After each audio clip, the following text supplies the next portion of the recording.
Good evening. This is Master Yao, and these are the Chronicles of Master Yao. Welcome back. We have a really interesting topic tonight. We're going to talk about the people's access to sex. Who has access to sex and why? What are the different postures of people toward trying to obtain sex and why? Right now, we can, most people know that access to sex in general in the black community is shrinking. Perhaps the same could be said of the white community as well. What's this about? Why? Specifically, we're also going to be talking about this concept of open relating, and is it changing people's access to sex? Yes or no? We're going to be talking about the phenomena of involuntary celibacy that so many people are experiencing today. Why? A lot of whys. But the main topic tonight is sexual access. What determines who has access to sex? Why is sexual access shrinking, especially for certain groups of men? What repercussions is that having in the social landscape today? And what is the connection between involuntary celibacy and the phenomena of open relationships that's spreading today? So, what is involuntary celibacy? That's basically when you want to have sex and you can't, because the opposite sex is in a posture of denial. Why does that change? What is an open relationship? That's basically, a lot of people are in polygamous relationships, they just don't know it. But open relationships are when you can add another partner and the two primary partners are okay with that. It's with permission, and it doesn't necessarily change the dynamics of the original relationship, which I guess is a good thing. That's really spreading a lot today. Why? So, from the perspective of having sex and gaining access to sex, there's really three distinct groups in our community. The first group we call the insecure group. The second group we call the pioneers. The third group is the group of people mired in stagnation. Now, the largest group is the insecure group, and they're what you might call the traditional people, and people who have a traditional outlook and approach to sex. What are we saying about this insecure group, and why are we calling them insecure? Well, the main thing that they're looking for in relationships is security and stability. So they're not necessarily looking for the greatest thrills. They're not necessarily looking for the most attractive partner all the time. They got other things on their agenda. Mainly, they want security, stability. They want to possess their partner. You're mine. You belong to me exclusively. And typically in these relationships, one partner of the two is the dominant partner, and the other partner accommodates them, is willing to sort of give in a little bit, because they need to do this to ensure the relationship is stable, long-term, not going to be changes. You're not going to dump me and get somebody else. Preferably, they're going to get married. If not, that's going to be something else, kids, something that's going to kind of keep that relationship stable. So these are men and women who are attractive enough to, attract a partner, but they're not like, they don't have that self-esteem, and they don't have that profile where they're willing to take risk. They're not willing to be pioneers. They're not willing to get out in the marketplace and trade based on the price of their stock. Okay? So let's look at the pioneers, the second group. So the pioneers, that's a strange mix of people in that group. So in the first group, in the insecure group, you've got most of your viable women and a large block of your select men. Because that's what the women want. They want to select men. So in episode 11 and episode 12, we talked about which women are viable, which women are toxic, right? And we said that more than 50% of the entire female population is toxic. Less than 50% is viable. And in an earlier episode, we talked about the whole female selection criteria and why some men are deemed select men and some men are deemed non-select men. And the fact of the matter is that 33% or less of black men are deemed select. 2/3, a whole chunk of black men, are considered non-select men, according to the standards of females. So we got this group of insecure people, right, seeking long-term traditional relationships through marriage or some type of a fixed relationship pattern. And a big chunk of these select men is in that group. And an even bigger chunk of the viable women are in that group. So now what's left? We've got a lot of toxic women, a few viable women, and a lot of non-select men.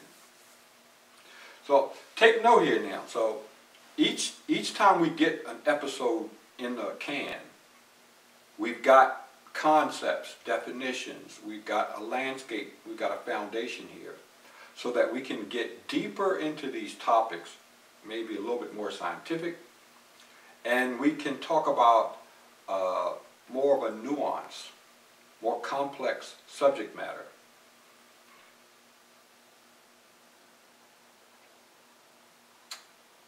So let's get back to this pioneer group.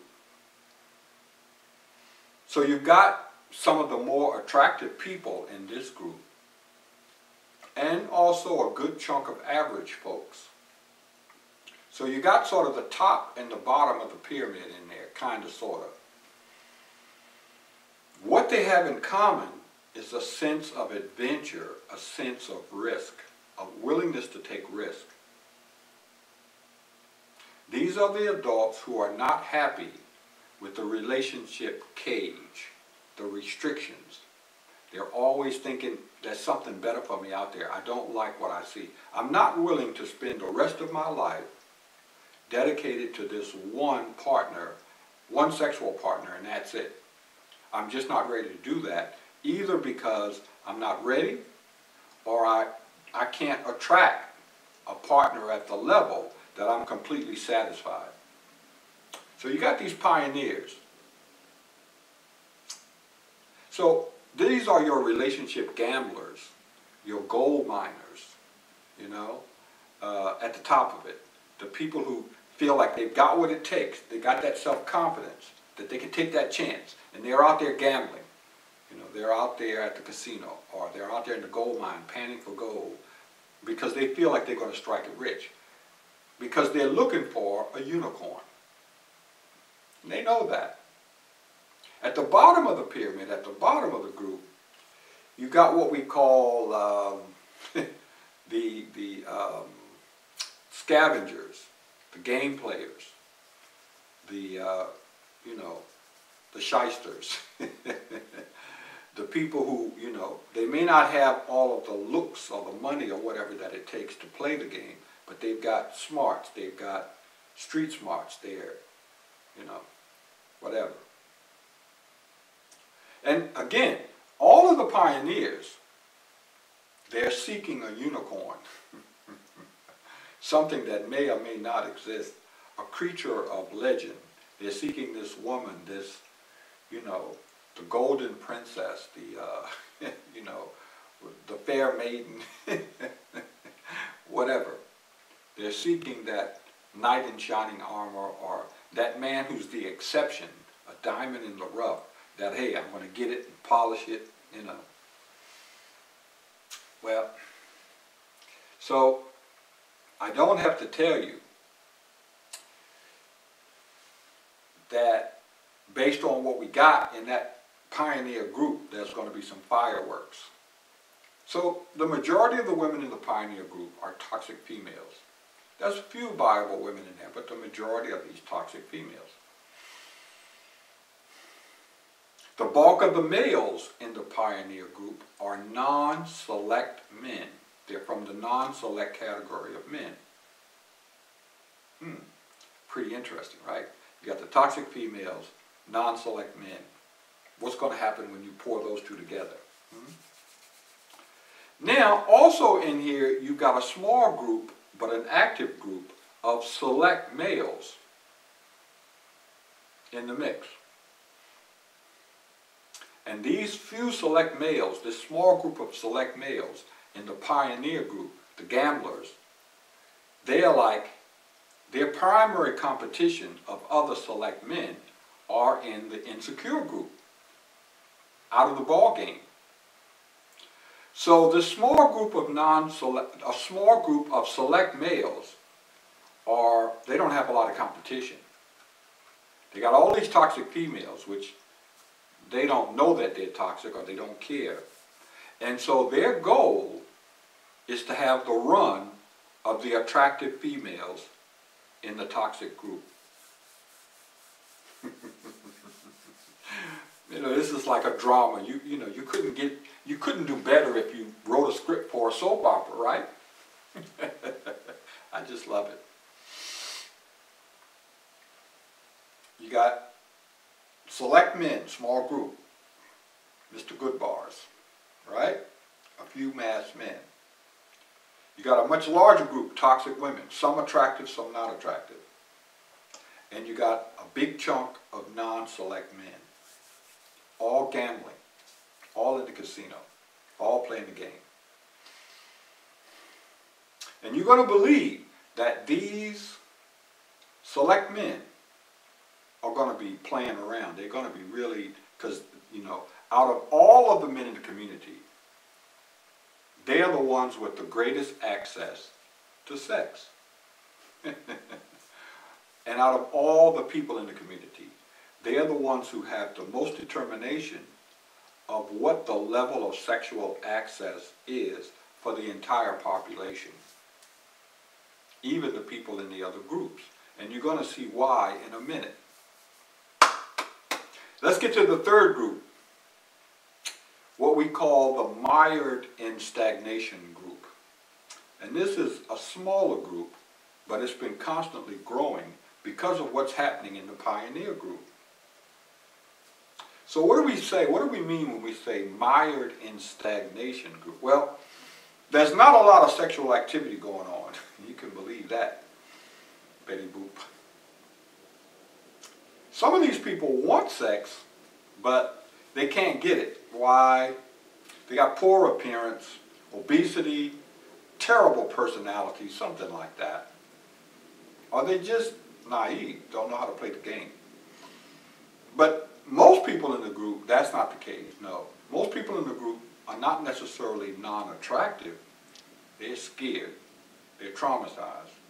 They got subconscious issues, mental issues. They are afraid of sex out of fear of, religious dogma, disease, sexually transmitted diseases. They either have it or they fear catching it. Trauma, past trauma, or just generally false beliefs about sex. So you got this smaller group mired in stagnation group, so that they're out of the way because they're not really in the game at all for the most part. They're pretty much a separate, isolated group doing their thing, watching a lot of movies and babysitting the kids and, you know, watching the parade of sexual life go by. They're not really in the parade. Then you got these other two groups. The insecure group, they're like, look, I got some attractiveness, I got some viability, I'm going to get me a partner and pull him out of the herd. I'm going to separate, I want to possess them, and I got my sexual partner. I have access to sex for the rest of my life or for a foreseeable future. And then you got the largest group, the pioneers. And it's not just single people. No, not just single people. So you got these pioneers. They're the gamblers. They're saying, I don't agree with this cage mentality. I don't think I should just have one partner for the rest of my life. Or they got a partner, and then they're like, I'm not happy with the partner. I'm not happy with this concept of choosing one. I want to gamble. I'm thinking there's something better out there. I'm the person who can find that unicorn. And that's what they're betting on. All of the action that changes sexual access for the entire population group takes place in the pioneer group.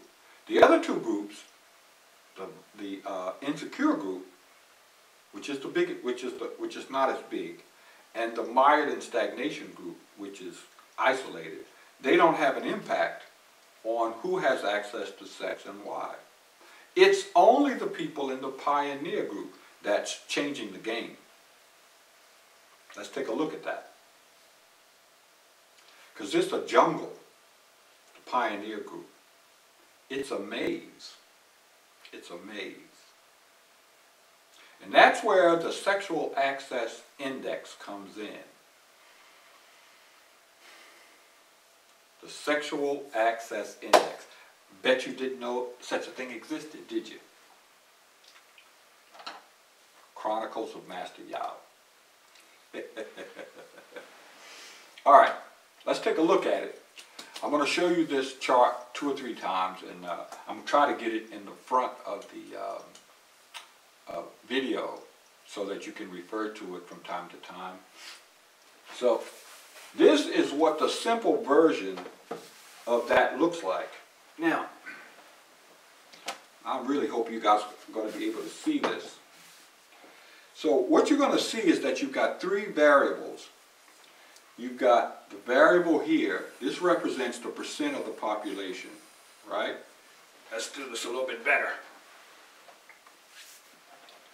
So this line here represents the percent of population that have access to sex. Starting down here at 0, 20%, 40%, like that, right? So the higher this number is, the more people have access to sex. This line here, this vertical line here, is talking about the counterfeit personality. So at the top is normal people, what we call mild counterfeit personality structure, right? Then you get down here to your acute people, right? And imagine a line going all the way across here like this, representing the acute people, right? So when you got your mild, when everybody's at that mild level, 100% of people have access to sex. When you get down here to the acute level, about maybe 80% have access. And that's not absolutely accurate, but it just gives you an idea. The further this goes down here, the less people have access to sex, right? So you get to that severe, mark there, and bam, you got, you're down to 40% got access to sex, and 60% don't. When you get all the way down to what we call necromancy, then, you're down here. Nobody has access to sex. Now, we're not going to get to that point, obviously, but it just gives you a rough idea. This is nobody's got access to sex. This is everybody's got access to sex. This is the counterfeit personality is so bad you can't be in society. That's necromancy. But as you get up here, you got severe, level, chronic, acute. And this is not talking about individual people. This is talking about the cumulative total of a group of people, an entire group of people. We're going to explain that later, how you come up with this number. And this is the most important number here. This is the attractiveness quotient, or your attractive attributes. It's looks, your finance, your personality, all that stuff combined. What makes the opposite sex want to have sex with you? All of this. So you start over here. The further over here you are, it means the less attractive you are, right, to the opposite sex, for whatever reason. When you're over on this side, you're completely attractive to the opposite sex. You get to this 100% place over here. These people over here, you know, they could be sitting in the dumpster, you know, smelling, and they can still get sex, right? So when you've got these people over here, they can get sex almost all the time. The only time they can't get sex at all is when this number starts getting down in here, right? So this is how you figure, this line here, this diagonal line, is how you figure the numbers. This is how you figure the numbers. This is how you come up with the index here of who's going to have access to sex and why. So again, this is talking about how attractive you are from a scale of 1 to 100. You're not attractive at all. You're completely attractive. Your personality is golden. Your personality is rotten. This is complete dysfunction, completely functional. And this is how the index is calculated. Now the index is not static. So what you're going to find is that based on the variables, this index moves like this. It goes like that, parallel, or like this. Parallel, right? That's how this line here moves. It doesn't stay in the same place all the time. It moves like, it stays in the same angle, right? And it moves like that, or like this. Okay? Let's put this down for a second, and let's explain what we're talking about a little bit better. Okay. All right. Basically what we're saying is that there are 3 axis lines that determine how readily people can get sex, how easy it is to have sex in a society.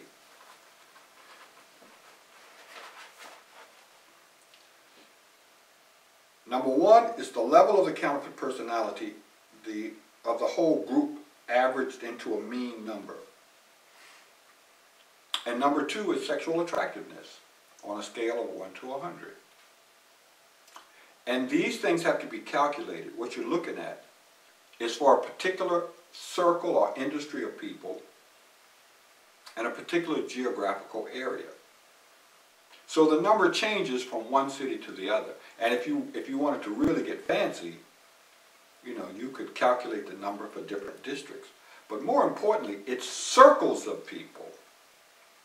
When you get into celebrity circles, there's a different number than for people who are lower class or economically in a less income bracket.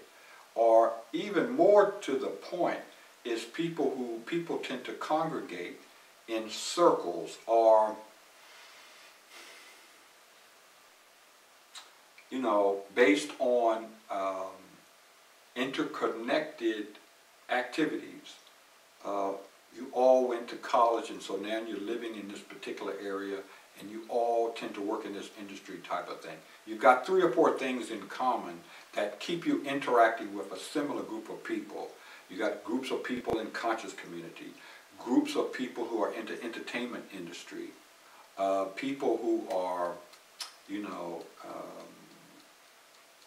who like to go out to clubs, you know, they're into that phase. Or people who are all married and, you know, their kids go to the same school, that kind of thing. So you sort of hang out in a particular circle that maybe is 3 or 4 circles, and where those circles interconnect, that's the geographical area we're talking about. That's the circle we're talking about. And every one of those circles has a different number. So we're just going to talk about the numbers for different cities. So if you take the number for Atlanta, Georgia, it's higher than, say, the number for Nashville, Tennessee, or, say, for Charlotte, North Carolina. Why? Okay, we're going to get to that in a second. So every city has a different index. In other words, it's easier to get sex in some cities than others. And most people know this who travel.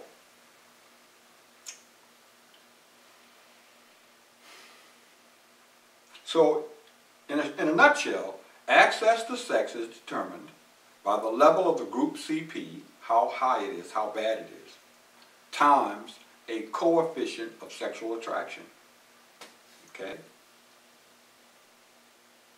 So, to get that number, if you wanted to do that, what you would do is you would take you do an estimate of the CP of everybody in the pioneer group, which is your non-select men, your toxic females, and your non-select males.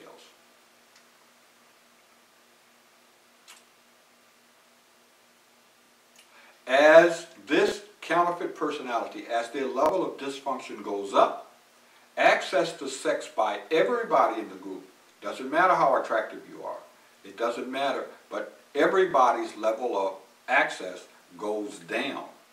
The more that number goes up.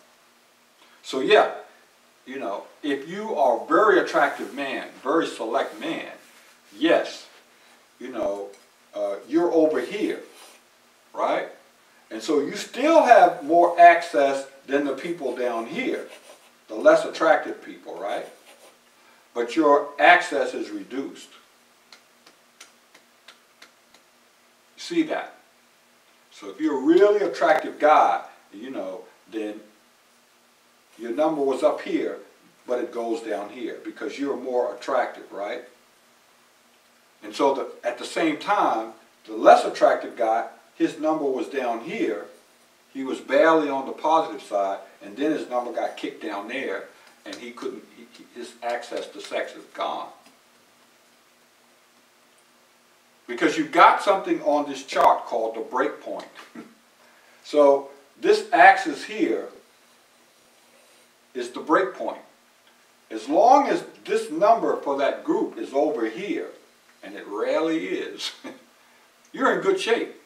Most people who are reasonably attractive are going to have access to sex, even a lot of people who, you know, who don't. When that number is up in this area here, even people over here in that 25% attractiveness are going to have access to sex, as long as this number is above this line.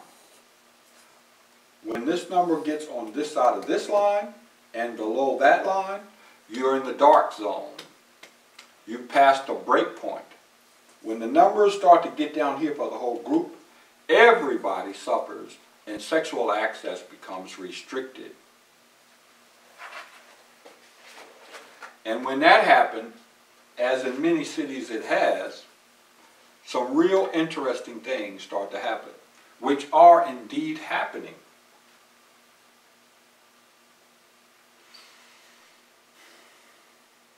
It's a jungle out there. So let's look at what happens when the sexual access number, index, if you want, we're just trying to put a definition on it. When people's ability to have readily access to sex, whatever, however they're doing it starts to diminish. What happens to people? Pretty interesting. We're going to look at those 3 groups. The select men, the toxic women, especially the more attractive toxic women, and the non-select men. They all react to this phenomena differently.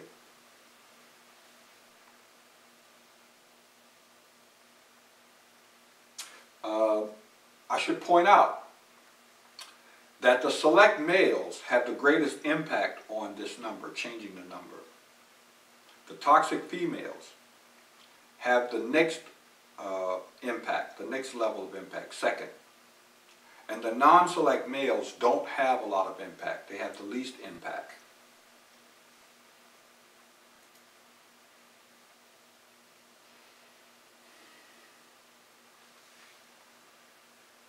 So let's look at what's happening to this, why this is and what's happening here. First thing, let me point out that a lot of people think access to sex is an individual thing. No. Sometimes, to some extent, and to some extent it's not. Oftentimes, for the person who is not super attractive, super select, they would do better to move to another area or to move inside another circle or another clique versus changing their own personal habits or whatever, or getting a better job, so to speak. So you say, well, I'm going to lose weight, I'm going to do X, Y, and Z to make myself more attractive to the opposite sex, and I'm going to have greater access to sex, better relationships. And it doesn't happen. Why? Because a lot of times it's a group phenomenon, and you would do better if you moved or started operating with a different group of people. What's going on? When external factors that we're going to talk about change this index, CP levels go up. In other words, on the chart they go down. CP levels become worse. They move down the chart. That line, that index starts to come down, that angle. And you get closer to the break point. So the men, the select men, have to start rejecting more toxic females because the females become too toxic for them to deal with. Even though their primary reason for dealing with them is sex. Even that starts to become a problem.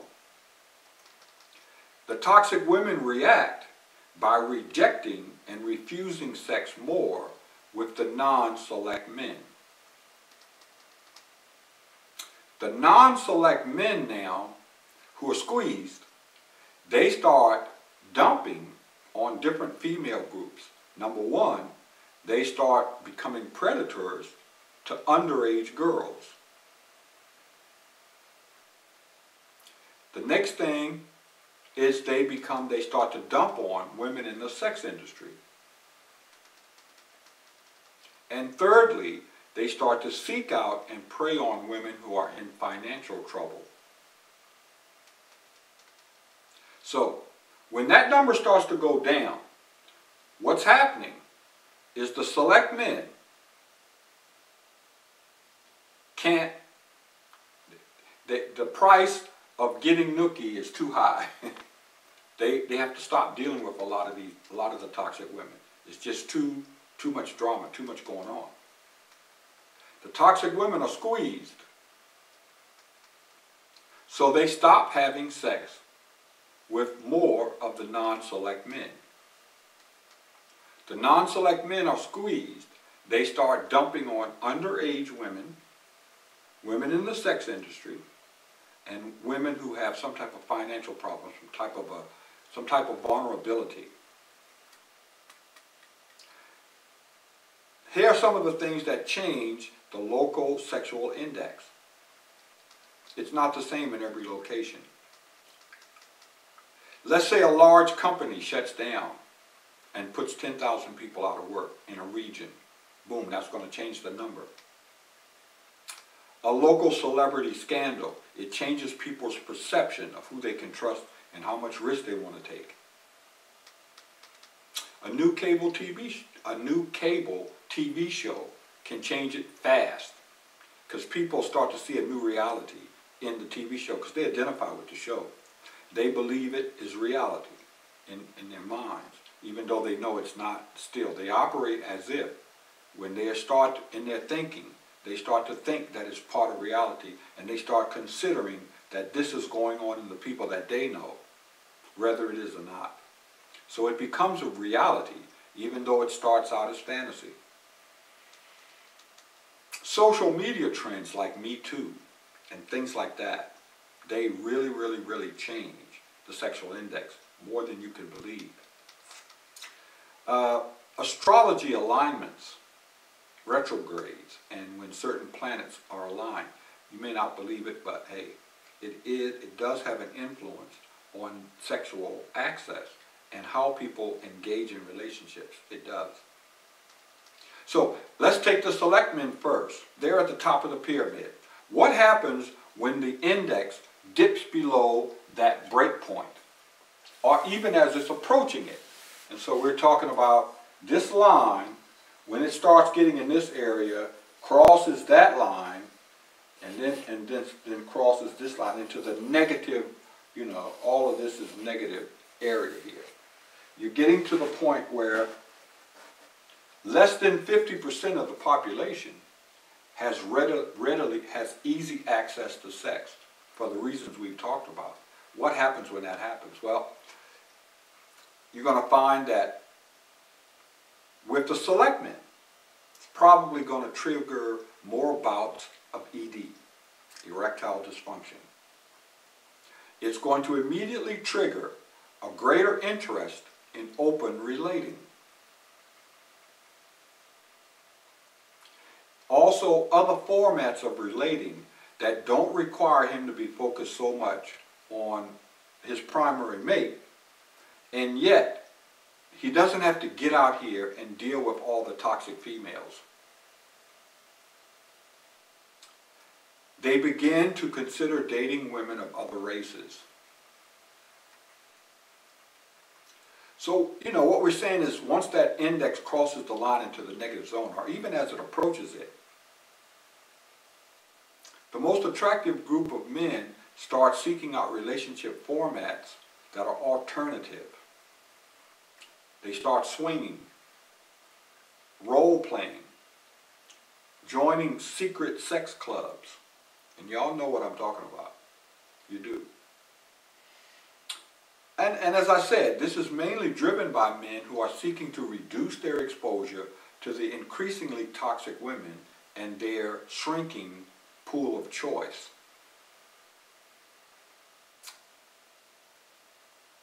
At the break point, select men become very creative in extracting sex from women without falling into the traps that the women set.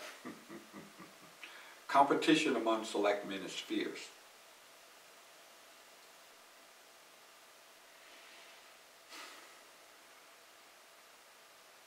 So, in this environment, women have all kinds of weird reasons why they're withholding sex. And you can obviously see where some of it could come from. And so, normally when women would be agreeable to having sex, they're not now. So the select guy is thinking, hey, I normally can pull that woman. Now I can't. It starts to cause some issues. And so, they start to become more creative.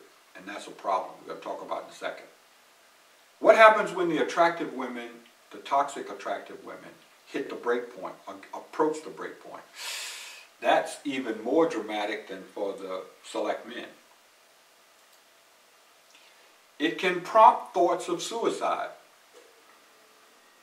Yep, it's that serious. When toxic women who are very attractive, who are used to operating in this upper zone here, hit that break point or get close to it, and things start to change, and they can't have access to men at the level that they're used to, some of them they want to check out. It will definitely trigger a reevaluation of her friends, her female friends. And usually what she does is she purges half her female friends because she blames it on them. Remember, toxic women are not accountable. They never take accountability for anything. So she's like, it's got to be somebody else's fault. It must be my girlfriends. They're cheap. They're going behind my back and they're talking about me or something. So what happens is, boom, they purge the list of girlfriends. Some of them get so serious about it that they start going back to church, or they question their belief systems. God's punishing me, this kind of thing. And it's not that frequent, but it also can be, they'll try lesbian route. They'll have some lesbian episodes, partly as a vengeance factor to get revenge on men, and partly because they're just horny.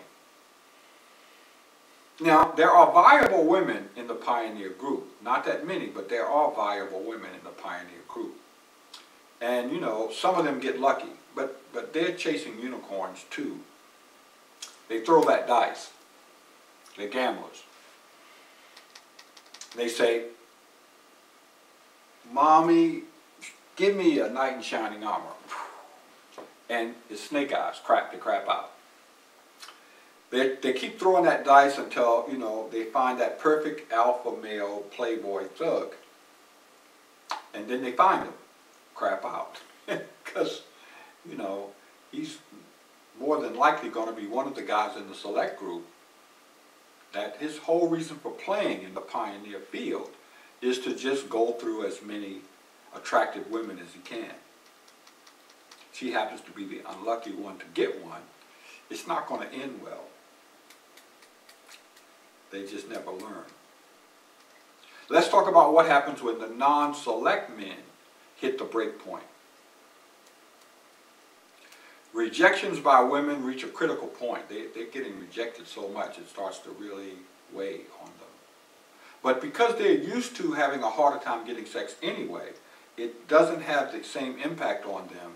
It doesn't give them as much of anxiety as it does the select men and the attractive women, the attractive toxic women. But what happens is involuntary celibacy starts to skyrocket. A lot of them are pushed into that category of men who are incels, involuntarily celibate. And that's a problem for society. He becomes more vulnerable to female games and female pressure. Many of these men withdraw from their social circles. They become less social. They don't have much contact with their family. Their job performance goes down. And the most important thing is that if they are in a child support scenario where they have to pay child support payments, if they pass that break point, that's when they stop paying those payments. That's when they tend to say, F it, I'm not going to make those payments anymore.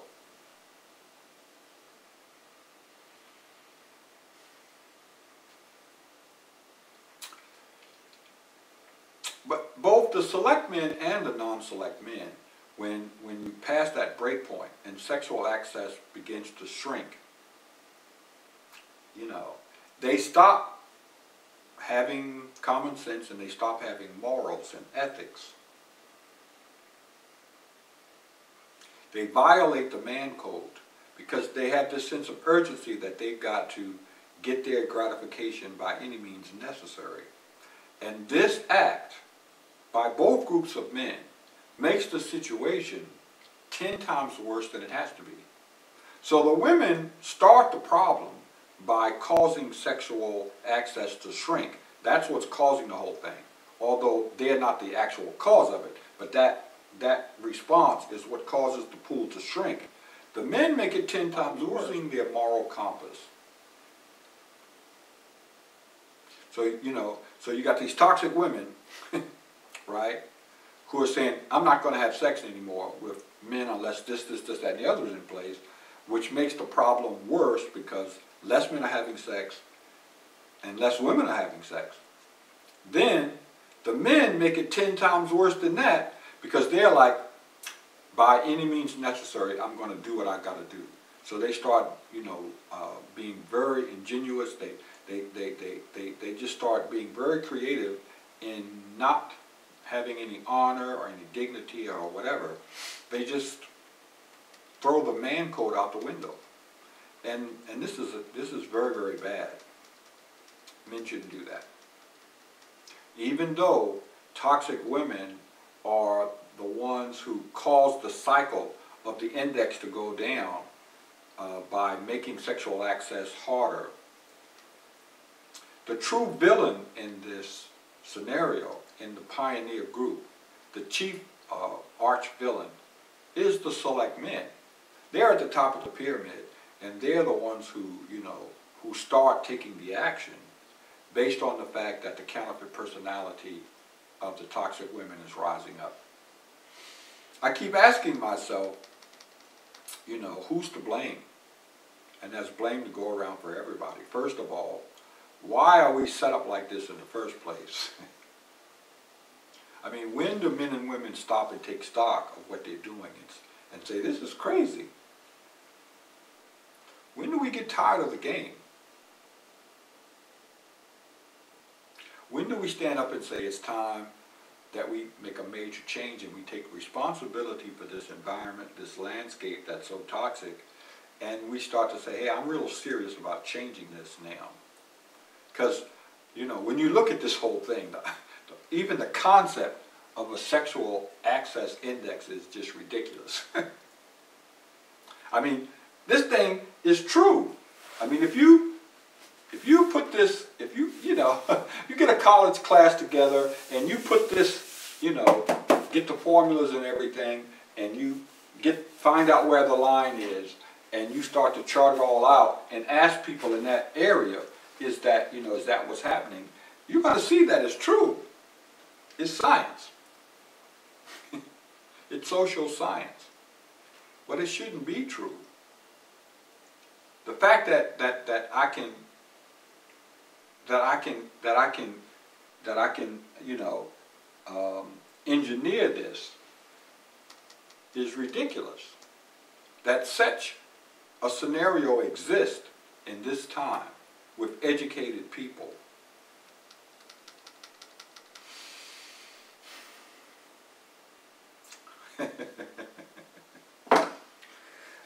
You know, as I got past the age of 40, and I really started to see the landscape that I was playing in, it really bothered me. I mean, it really bothered my heart, where, you know, when after you know the game, and you look around, and you watch people, you know, just very engaged, very invested in playing the game and winning, they think. And then 5 years later, they're not winning. 5 months later, they're not winning. And to see them constantly, you know, this one doing something to that one doing something to this one, men, you know, saying, you know, I'm on top and I'm going to do what I want to women, and then women saying, no, I'm on top now, so I'm going to, you know, I'm going to do what I want to you, and then, you know, everybody gets beat up. And you end up in their 50s, everybody's sorry. I wish I had done something different. I wish, you know, the players, when they get 50, the cutie pie divas, when they get 50, the whatever, all of them, when they get 50, it's like, oh, I wish I had done something different. I wish I had done this different. So my thing is, you know, the time to do something different is now. Because this is crazy. My name is Master Yao. These chronicles will continue. And you know, if you don't remember anything else, remember sexual access index. Because it's going to be a concept that we're going to need when we start defining black men in some of the upcoming episodes, and when we define certain other things in terms of how to get into relationships, when to get out, the tools that you need for evaluating a particular person for a relationship. And so a lot of times what you're going to see is that these concepts like this that seem nebulous, and you know, now, you know, you say, well, sexual access index, really? But you're going to see that it may be very valuable to you in some of the future episodes coming up when we're talking about some of this social stuff. Okay, my name is Master Yao. That's it for tonight. Wakanda forever.